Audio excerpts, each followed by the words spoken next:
Opa, vamos falar agora mais de coisas aí que são importantes a gente tomar conhecimento, mas às vezes são um tanto chatas, né? Uma questão é a economia. Um fator fundamental para a gente ter um entendimento na nossa vida cotidiana de economia chama-se paridade de poder de compra. Porque se a gente comparar com as moedas todas que existem, a gente acaba não conseguindo ver a realidade daquilo que a gente pode adquirir com os nossos salários, com os nossos rendimentos. Então a paridade de poder de compra é fundamental. Então toda vez que eu estiver falando aqui de alguma coisa de economia, pode saber que eu converti paridade de poder de compra. E assim o que eu estou falando é a capacidade real que a gente tem de conseguir comprar bens e serviços dentro do nosso país. E aí dá para fazer uma comparação internacional melhor. Bom, eu gostaria de falar com vocês agora de alguns pilares importantes para a gente chegar num desenvolvimento. E é importante a gente entender isso. O brasileiro, ele se aflige com alguns problemas. Pesquisa CNI, acho que eu vou conseguir colocar o gráfico dela aqui, né? Yasmin vai colocar aqui para mim, que é minha editora, minha filha é editora. E revela o seguinte, que o nosso principal desafio, né, percebido para o país é melhorar a saúde pública. Em segundo lugar, melhorar a educação pública. Mas essa correlação talvez não seja bem equacionada. Eu vou apresentar alguns dados aqui que são relevantes para a gente entender se a gente está realmente se aproximando disso ou não. A questão aqui, eu não sou enfermeiro, na verdade eu acho que eu conheço poucas pessoas formadas nisso, não estou lembrado de alguém.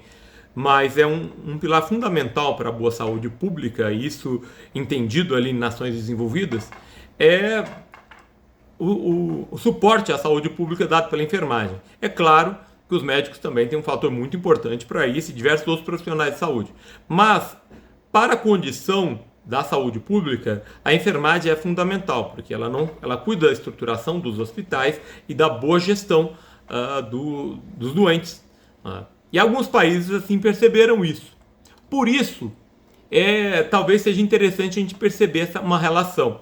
Por exemplo, a primeira relação que eu vou dar para vocês é a relação entre o que é pago para um enfermeiro e para um médico em algumas nações. Por exemplo, nos Estados Unidos, um enfermeiro ganha apenas 34% do que ganha um médico.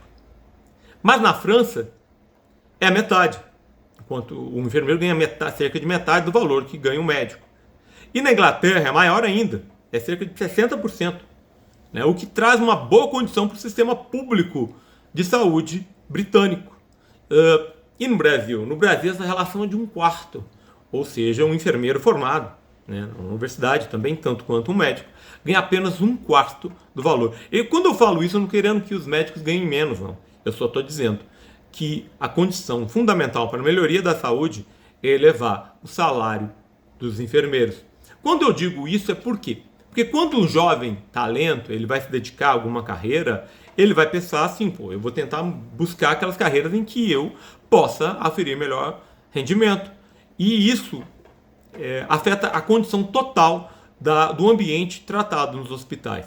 É fundamental essa elevação. Mas eu vou colocar outros pilares assim que são importantes para a gente perceber se a gente caminha rumo a um desenvolvimento. Por quê?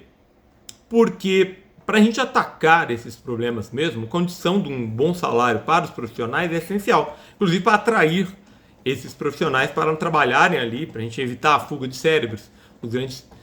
E a engenharia, por exemplo, no Brasil, também, que serve para estruturar o desenvolvimento, a infraestrutura de um país, também está sendo acometido de salários menores. A gente consegue fazer uma correlação entre desenvolvimento, segurança pública e saúde, comparando ali o salário de alguns profissionais, né?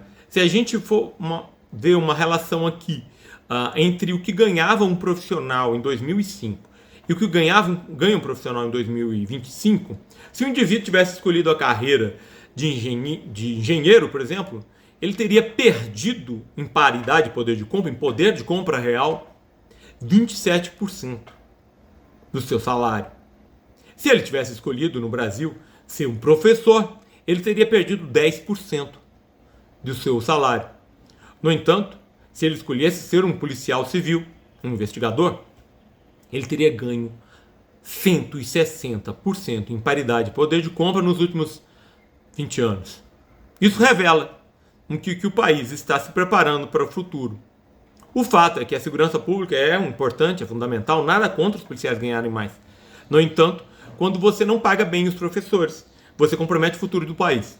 Quando você não paga bem os seus engenheiros, você compromete o desenvolvimento estrutural de um país, a estrutura necessária para o seu desenvolvimento. E isso revela um cenário muito triste no Brasil para o próximo ano. Em comparação a outras nações, eu gostaria de deixar isso para o final aqui, mas é interessante a gente ter essa correlação. O enfermeiro em relação ao investigador, em nações como o Reino Unido, o enfermeiro ganha 80% que ganha um investigador. Na França, os salários são praticamente iguais. São os mesmos salários para um investigador ou para um enfermeiro. Nos Estados Unidos, pasmem, o enfermeiro ganha mais do que o investigador, em média.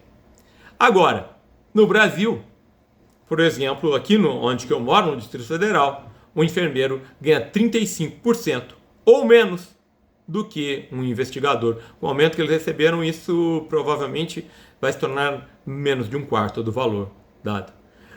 Assim, eu acho que concluo esse vídeo assim, com elementos importantes para a gente pensar as nossas condições para o desenvolvimento na perspectiva econômica. Mas a gente tem muito assunto para conversar ainda. Desculpe ser longo o vídeo, mas são fundamentais essas temáticas.